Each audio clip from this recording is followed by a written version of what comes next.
Hello students, how are you? I hope you all are fine and safe. So students, this is your English language class. Welcome in your English language class. Students, mm, in other days on Friday only Hindi homework given to you, but today because your English language syllabus is lagging behind, so I am giving you one more homework of English language. Okay students, so you will do this homework also in your English language notebook. And today the topic of our English language class is comprehension. Students, आज जो है हम वैसे तो Friday को सिर्फ आपका हिंदी का होमवर्क जाता है, लेकिन आज मैं आपको इंग्लिश लैंग्वेज का एक वर्क दे रही हूँ, क्योंकि आपका इंग्लिश लैंग्वेज का सिलेबस जो है वो पीछे चल रहा है. इसलिए जो है आज मैं आपको इंग्लिश लैंग्वेज का होमवर्क भी दूंगी और उसमें जो हमारा टॉपिक है वो है कॉम्प्रीहेंशन. ठीक है. So students, what comprehension is? Comprehension means understanding what you read. Comprehension का मतलब है कि जो हम पढ़ रहे हैं उसे हम समझें. ठीक है. कॉम्प्रीहेंशन का जो ये मतलब होता है. और हिंदी में कॉम्प्रीहेंशन आपने किया था जिसे कहते हैं अपठित गद्यांश. मीन्स ऐसा पैराग्राफ जिसे हमने पहले कभी ना पढ़ा हो, उसे जब हम करते हैं तो उसे हम कॉम्प्रीहेंशन ही बोलते हैं. ठीक है. So comprehension is the ability to understand completely and be familiar with a situation or facts etc. Comprehension means कि हम में ऐसी योग्यता होनी चाहिए कि जो हम पढ़ रहे हैं, अंडरस्टैंड मतलब जो हमने पढ़ा है उसे हम अच्छे से मतलब पूरे अच्छे से समझें, और जो है उसमें जो सिचुएशन है मतलब उस पैराग्राफ में क्या कहा गया है, किसके बारे में क्या कहा गया है, ये सब कुछ हम अच्छे से समझ सकें तो उसे ही कॉम्प्रीहेंशन कहते हैं. ओके स्टूडेंट्स, सो कॉम्प्रीहेंशन इन English language. So English language में कॉम्प्रीहेंशन का क्या मीनिंग है? In English language, a small passage or a short story is called comprehension. English language में comprehension क्या होता है? ये एक छोटा सा आपको पैसेज दिया जाता है या एक छोटी सी स्टोरी दी जाती है जिसे कि हम comprehension कहते हैं. जैसा कि मैंने आपको हिंदी में भी करवाया था कि मैंने आपको एक पैराग्राफ दिया था और उसके नीचे क्वेश्चंस दिए थे जिन्हें आपको ढूंढना था उस पैराग्राफ को पढ़कर. ठीक है. तो इंग्लिश में भी कॉम्प्रीहेंशन का सेम मीनिंग ही होता है कि in English language a small passage और a short story is called comprehension. ठीक है. एक स्मॉल पैसेज दिया जाता है, पैराग्राफ दिया जाता है या एक शॉर्ट स्टोरी दी जाती है जिसे आपको पढ़कर अंडरस्टैंड करना होता है. So basically it is an activity. It is a activity kind of activity in which we need a paragraph and answer the following questions correctly. ठीक है स्टूडेंट. तो जो ये है जो ये कॉम्प्रीहेंशन होता है बेसिकली वो एक एक्टिविटी ही होती है जिसमें आपको एक पैराग्राफ दिया जाता है और उस पैराग्राफ को पढ़कर उसके बेस पर जो आपको नीचे क्वेश्चन दिए जाते हैं आपको उन्हें करेक्टली सॉल्व करना होता है. Okay students. सो स्टूडेंट्स, ये था आपका कॉम्प्रीहेंशन के कॉम्प्रीहेंशन क्या है और कॉम्प्रीहेंशन को हमें किस तरह से करना होता है. सो स्टूडेंट्स, कॉम्प्रीहेंशन जो है वो 2 टाइप्स की होती है. One is poetry and one is prose. ठीक है. तो poetry means based on poems. मतलब जो पोएट्री का कॉम्प्रीहेंशन पैराग्राफ आता है वो पोएम से रिलेटेड होता है, पोएम के बेस पर होता है. मीन्स कोई पोएम होती है उसमें से एक पैराग्राफ लिया जाता है और उसी के बेस से आपसे क्वेश्चन पूछे जाते हैं. And prose is form of journal passage.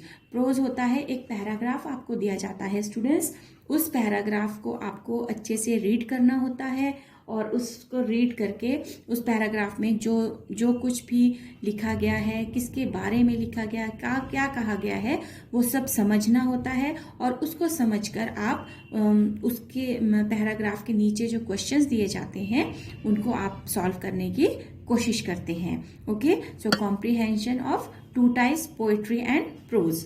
Okay. Next is why is comprehension needed. Comprehension की जरूरत ही क्यों है? ठीक है. कि हमें कॉम्प्रीहेंशन क्यों करवानी चाहिए. द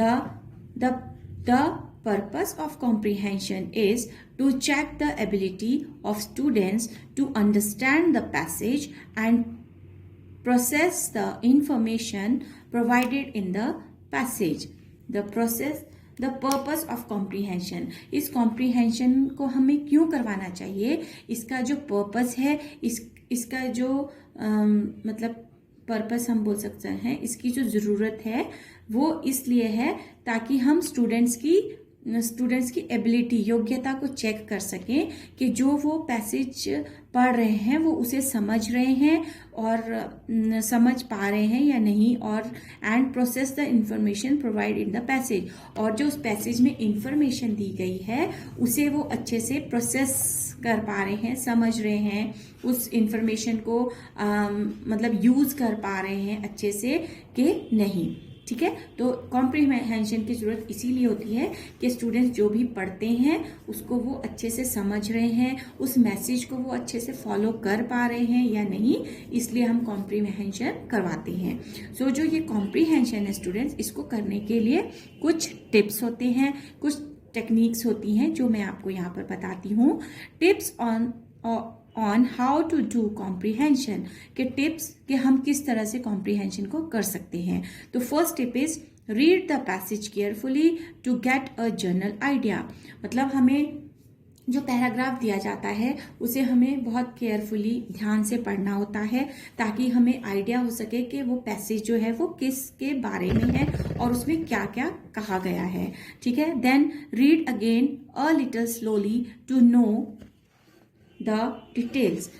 देन स्टूडेंट्स, हमने एक बार पैसेज पढ़ा तो हमें कुछ आइडिया होगा, जर्नल आइडिया मिल जाएगा कि ये पैसेज में क्या कहा गया है, किस बारे में है।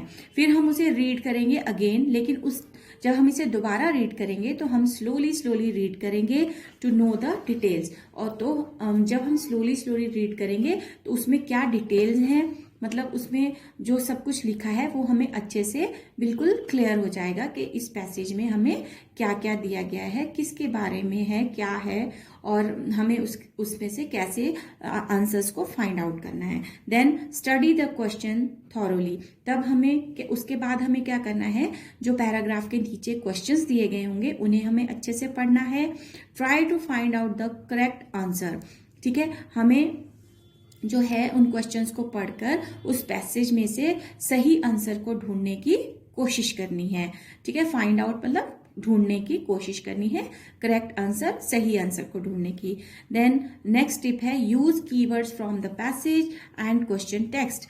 तो हमें क्या करना है स्टूडेंट्स कि हमें किसका यूज करना है आंसर्स को फाइंड करने के लिए, हमें क्वेश्चन में जो कुछ वर्ड्स दिए जाते हैं, कीवर्ड्स दिए जाते हैं क्वेश्चंस में, उन कीवर्ड्स को क्वेश्चन से देखना है और उन कीवर्ड्स को हमें उस पैसेज में ढूंढना है। ठीक है, क्वेश्चन में जो कीवर्ड्स दिए गए हैं उन कीवर्ड्स को हमें पैसेज में ढूंढकर उसका आंसर जो है वो फाइंड आउट करना है। So students, this is all about the comprehension. Once again, the tip how to do comprehension. First is read the passage carefully to get a general idea. Passage को carefully हमें पढ़ना है ताकि हमें पता चल रहा है कि इसमें जर्नल सा एक आइडिया मिल जाए कि पैसेज किस टॉपिक पर है। ठीक है, then read again a little slowly to know the details. फिर हम उसे दोबारा पढ़ेंगे, लेकिन अब जो हम पढ़ेंगे तो स्लोली पढ़ेंगे ताकि हमें उसमें दी गई सारी डिटेल्स जो हैं वो क्लियर हो जाएं। Then study the question thoroughly. हमें फिर इसके बाद जब हम पैराग्राफ से हम फेमिलियर हो जाएंगे, पैराग्राफ में जो कुछ भी दिया गया है वो हमें पता चल जाएगा अच्छे से, तो हम क्वेश्चंस को रीड करेंगे और फिर हम क्वेश्चंस जो है आंसर को उस पैसेज में से फाइंड आउट करेंगे, ढूंढने की कोशिश करेंगे। ठीक है, और आंसर ढूंढने के लिए हम क्या करेंगे, आंसर ढूंढने के लिए हम क्वेश्चन में जो कीवर्ड्स दिए गए हैं उन कीवर्ड्स को हम उस पैसेज में ढूंढेंगे। ठीक है, उन कीवर्ड्स को हम पैसेज में मैच करेंगे, पैसेज में दिए गए कीवर्ड से मैच करेंगे और करेक्ट आंसर को सर्च करेंगे। So students, this is comprehension is the skill to read the text process it and understand its meaning. Comprehension एक स्किल है जिसमें हमें रीड करना होता है, टेक्स्ट जो हमें पैराग्राफ दिया गया है उसे अच्छे से रीड करना होता है और उसमें दी गई इंफॉर्मेशन को प्रोसेस करना होता है, समझना होता है, ठीक है, टू अंडरस्टैंड इट्स मीनिंग, और ताकि हम उसका मीनिंग समझ सकें। This skill can be नेचर्ड and enhance bye regular practice. Students, comprehension का जो ये स्किल है उसे आप तभी डेवलप कर सकते हैं जब आप एक रेगुलर प्रैक्टिस करेंगे, ठीक है, तभी आपका ये स्किल अच्छे से डेवलप हो सकता है, इनहेंस हो सकता है। Okay students, so on the basis of this topic और on the theory, now I am giving you a small paragraph of comprehension. Let's see how we will do that. Okay, so students, ये है आपका आज की worksheet. इस worksheet में students हम एक पैराग्राफ रीड करेंगे, ठीक है, और फिर उस पैराग्राफ के हम आंसर्स फाइंड आउट करेंगे। Okay, so first of all, what is comprehension. यहाँ पर एक छोटी सी डेफिनेशन दी गई है कॉम्प्रिहेंशन की। So comprehension is understanding what you read. मतलब कॉम्प्रिहेंशन जो है वो एक है कि आप जो पढ़ते हैं उसको आप अंडरस्टैंड करते हैं या नहीं। कॉम्प्रिहेंशन ये है कि आप जो पढ़ें उसे अंडरस्टैंड करें, ठीक है। The activity of reading a paragraph and answering the question correctly, ठीक है, यह एक एक्टिविटी है जिसमें हम एक पैराग्राफ पढ़ते हैं और उस पैराग्राफ में दिए गए के बेस पर दिए गए जो क्वेश्चंस होते हैं उन्हें हम करेक्टली फाइंड आउट करते हैं, ठीक है। सो अब है हमारा आज का जो रीडिंग कॉम्प्रिहेंशन का टॉपिक है वो है फ्रेंड, ठीक है स्टूडेंट्स। सबके फ्रेंड्स होते हैं, आपके भी फ्रेंड्स हैं, मैम के भी फ्रेंड्स होंगे, ठीक है। तो आज हमारा जो टॉपिक है वो है फ्रेंड, ठीक है। सो आई हैव अ फ्रेंड, ठीक है। जैसे आपके आई हैव अ फ्रेंड, मेरा एक फ्रेंड है, तो सेम मैम के पास भी एक फ्रेंड है। हिज नेम इज सोनू, तो आपके फ्रेंड का जो नाम है वो इसमें है सोनू। आप अपने किसी भी फ्रेंड का नाम सोच सकते हैं। Sonu has a red toy car, Sonu के पास क्या है, एक लाल रंग की टॉय कार है, मतलब छोटी खिलौने वाली कार है। Okay, then we play with the car, हम प्ले खेलते हैं विद साथ में, द कार साथ के साथ, कार के साथ, हम कार के साथ खेलते हैं। हम कौन, सोनू और आप दोनों कार के साथ खेलते हैं।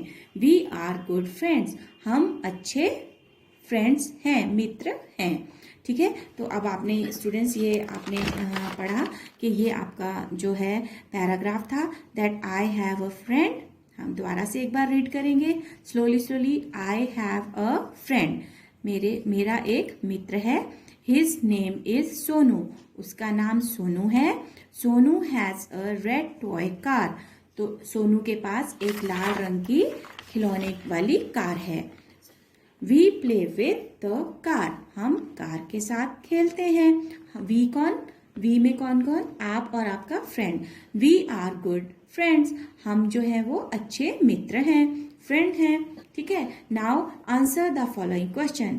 Hair I am giving you some questions and in each question there are two options, you will choose the correct one. Okay, हर क्वेश्चन के दो ऑप्शंस दिए गए हैं जिनमें से आपको सही ऑप्शन को चुनना है, चूज करना है। Okay, so I have a car a friend, अभी आपने पैराग्राफ में ये सेंटेंस पढ़ा था आई हैव, तो हम देखेंगे कि हमने ये सेंटेंस कहाँ पढ़ा है। ये देखिए, आई हैव अ फ्रेंड, तो आपका जो ये आंसर है इसका आंसर होगा आई हैव अ फ्रेंड, ये आंसर है। तो यहाँ लिखेंगे अ friend, I have a friend.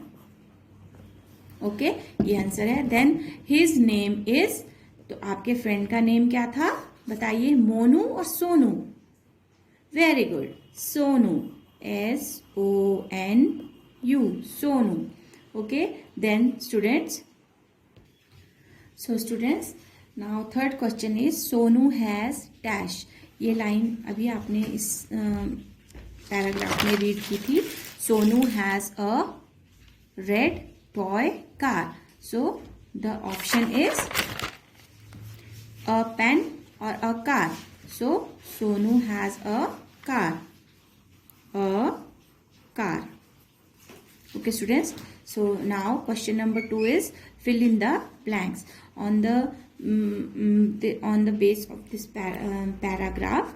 ठीक है, so I am giving 3 fill-ups for you. Sonu has a red toy. Yes, tell me. Sonu के पास क्या था रेड कलर का? Red toy. Yes, right. Car. Red toy car. Good. We dash with the car. Where you read this sentence? We play with the car. So dash में हम लिखेंगे play. We play with the car. Then we are good. Now in this line we are good friends. हम क्या हैं? अच्छे friends हैं. We are good friends. So students, this is your comprehension paragraph and the exercise of that paragraph. Okay, in the same way you can do this worksheet in your book, and I will explain this comprehension in your Zoom class also. Okay, so till then stay home, stay safe. Thank you and have a nice day.